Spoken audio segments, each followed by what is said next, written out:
nous allons commencer.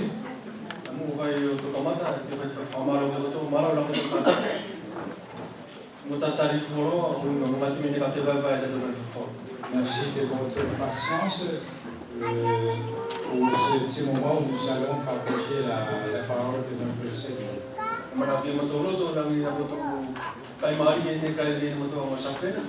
J'espère que vous avez apprécié le repas qui a été préparé. Oui,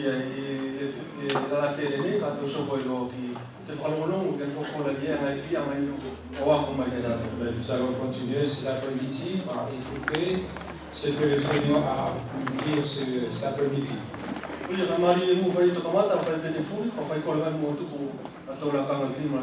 Comme toute chose, nous allons commencer par remettre ce moment entre les mains de notre Seigneur.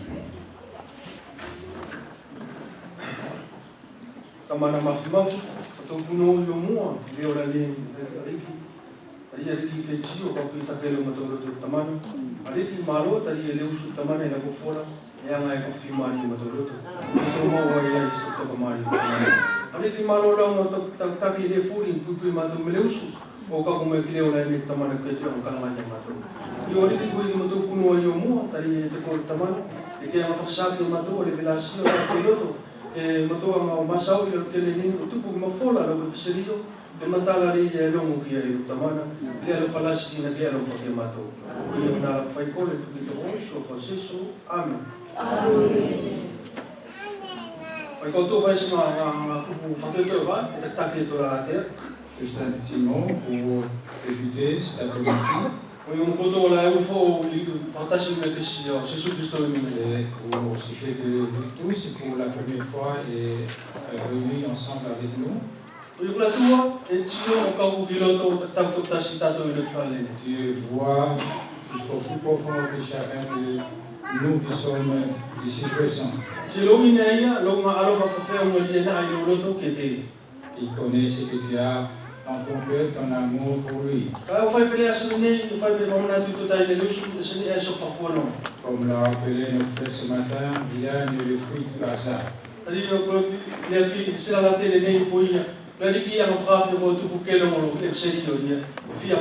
Parce qu'il veut encore t'inviter à entendre la bonne nouvelle qu'il veut t'annoncer.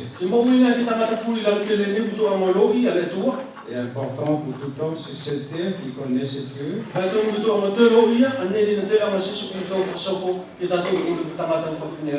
Mais il faut aussi savoir ce que le Seigneur accomplit pour nous sur cette terre. Dans les cieux, il y avait un ange qui était parfait, qui était excellent devant le Seigneur. Il était l'image de la perfection.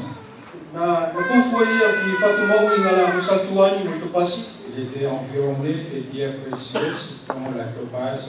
Il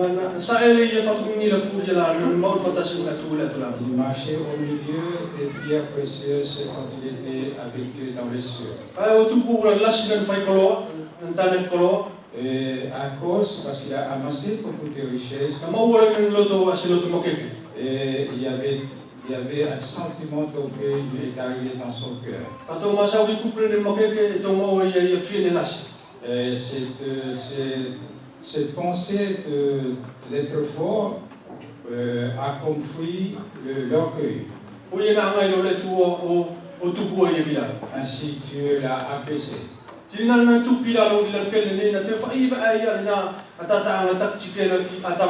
En faisant cela, il a continué cette œuvre en faisant cette œuvre mauvaise envers nos premiers parents. Leur disant attends, elle mange du fruit de cet arbre et vous serez semblable à Dieu. Et de même, attends, elle mangeant cela, ils deviennent semblables à cet ange. Ils sont devenus orgueilleux. Depuis, tout homme est devenu pécheur jusqu'à aujourd'hui.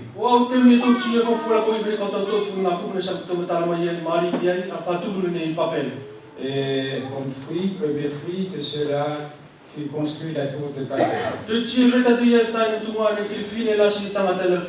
Dans cet événement, on voit l'orgueil de l'homme sur cette terre. Dans leur idée, faisant ce tour, ils parviendront vers les cieux.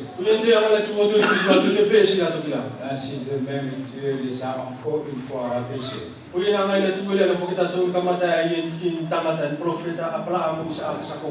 Ainsi, Dieu a choisi de susciter des hommes comme prophètes. Vous connaissez ces personnes?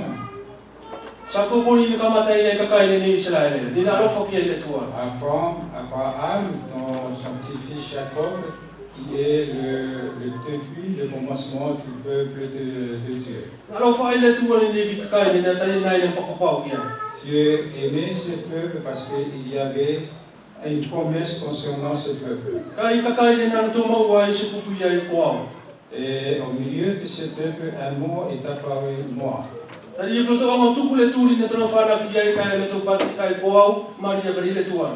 Et ils ont laissé le Dieu tout-puissant, mais ils ont choisi l'autre Dieu, l'autre Dieu. Et en faisant cela, comme pour le punir, Dieu les a envoyés en esclavage à Babylone. Le Dieu qui est un Dieu, le Dieu de miséricorde, a ramené son peuple. Et malgré cela, ce peuple a encore péché. L'Éternel, prophète de l'Ancien Testament, et il est dit que Dieu n'a pu adresser sa parole à ce peuple durant 400 et quelques années. Et il s'est demandé quel Dieu, où est le Dieu dont ils avaient mis leur espoir. Et Dieu continue son œuvre.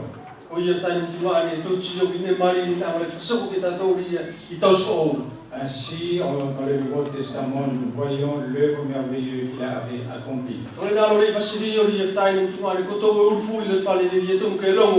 Voilà l'évangile, la bonne nouvelle que vous entendez, que vous devez écouter. Le salut. Parce que Dieu a tant aimé le monde, il a donné son Fils unique afin que quiconque croit qu'il ne périsse point, mais qu'il ait la vie éternelle. Voilà l'évangile que nous voulons s'adresser. Il est descendu du ciel vers nous, ici-bas, par amour pour nous. Par nos péchés, le Christ est parvenu à la croix. Il a été maltraité jusqu'à sa mort.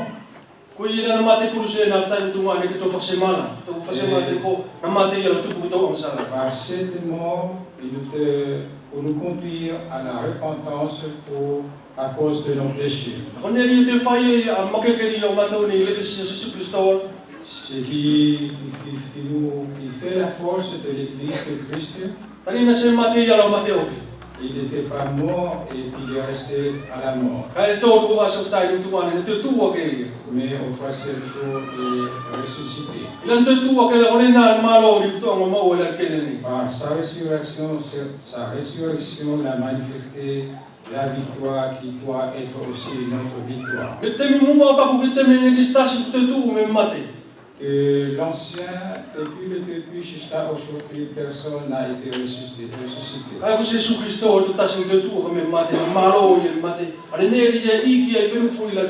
Seul Jésus-Christ est ressuscité parce que le monde craignait la mort.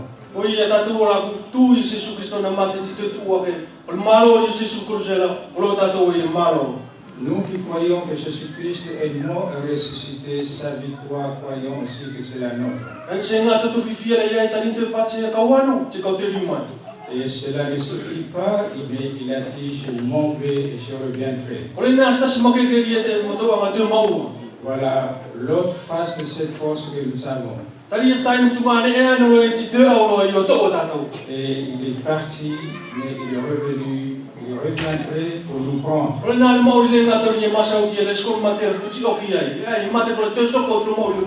Et voilà la vie éternelle, ce n'est pas la mort qui va t'autoriser, mais tu ressusciteras. C'est pour cela que nous prions et mettons toute notre confiance en Jésus-Christ. Mais à la fin du monde, ce n'est ni un ancien ou un pasteur, ni un saint ou une sainte, ni un curé, mais le Seigneur Jésus-Christ est notre Sauveur. Celui qui va revenir pour nous prendre, pour glorifier notre Seigneur.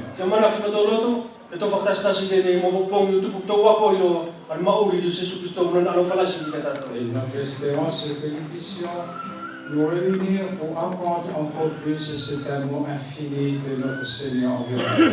Amen. Amen.